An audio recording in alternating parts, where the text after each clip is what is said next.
রবিউল আউয়াল মাসে নবীজির জন্মকে কেন্দ্র করে আমরা অনেকেই বাড়াবাড়ি করে ফেলি, অতিরিক্ত বাড়াবাড়ি করে ফেলি।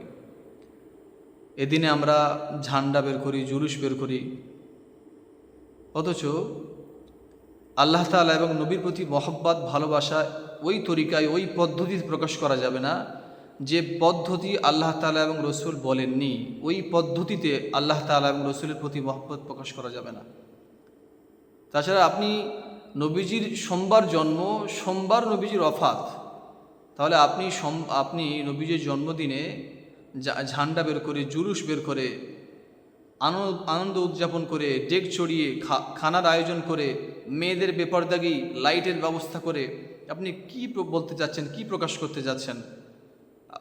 আপনি কি আল্লাহ নবীর ওয়াফাত, মৃত্যু দিবস পালন করছেন না জন্মদিন?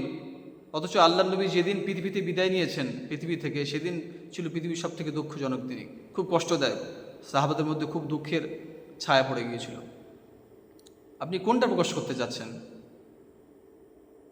সম্মানিত দর্শকবৃন্দ, আপনারা একটু বুঝুন, বোঝার চেষ্টা করুন। তাছাড়া ইসলামে যত উৎসবের কথা বলা হয়েছে, সে উৎসবগুলো সব দিনে, অথচ রবিউল আউয়াল মাসে আমরা যেগুলো পালন করি আনন্দ উদযাপন, বেশিরভাগ দেখা যায় রাত্রে। লাইটের ব্যবস্থা, খানার আয়োজন, ইন্তজাম, মেয়েদের বেপরদাগি রাত্রে করছি, অথচ রাতগুলো ইসলামে ইবাদত।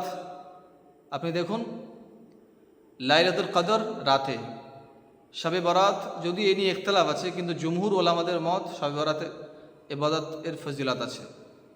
এবং রমজান মাসে 20 রোজার পরে যে ইবাদতের রাতগুলো বলা হয়েছে বেজোড়, সেগুলো সব রাতে ইবাদতের কথা বলা হয়েছে। লাইলাতুল কদর রাতে ইবাদতের কথা বলা হয়েছে, অথচ আমরা রাতে সেলিব্রেট করছি, আনন্দ উদযাপন করছি। অথচ ইসলামের রাত, যে ইবাদতের কথা বলা হয়েছে, যে রাতগুলোর ফজিলত বলা হয়েছে, সেগুলো কিন্তু সব রাত ইবাদতের রাত। আর যত উৎসব, সেগুলো ইসলামের দিনে রাখা হয়েছে। ঈদুল ফিতর দিনে, ঈদুল আজহা দিনে, জুমার দিনকেও ঈদ বলা হয়েছে, সেটাও দিনগুলো উৎসবের জন্য, আর রাতগুলো রাতে ইবাদত করতে। অথচ আমরা রাতে সেলিব্রেট করছি, আনন্দ উদযাপন করছি।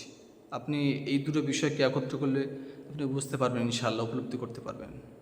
সাহাবায়ে কেরামদেরকে বলা হতো যে সাহাবায়ে কেরাম যে কানু ফুরসান আল নাহারি ওয়া রুহবান আল লাইল, যে সাহাবা কেরাম দিনের ছিলেন ঘোড় সাওয়ার, আর রাতের ছিলেন ইবাদত গুজার। সম্মানিত দর্শকবৃন্দ, আমরা বুঝি, উপলব্ধি করি। আল্লাহ তাআলা আমাদের সকলকে নবীর জন্মকে কেন্দ্র করে বাড়াবাড়ি করা থেকে হেফাজত করুন, বরং নবীর সুন্নাহগুলোকে জীবনে বাস্তবায়ন করার তৌফিক দান করুন। নবীর সুন্নাহ মেনে নবীকে ভালোবাসার তৌফিক দান করুন। আল্লাহুম্মা আমিন।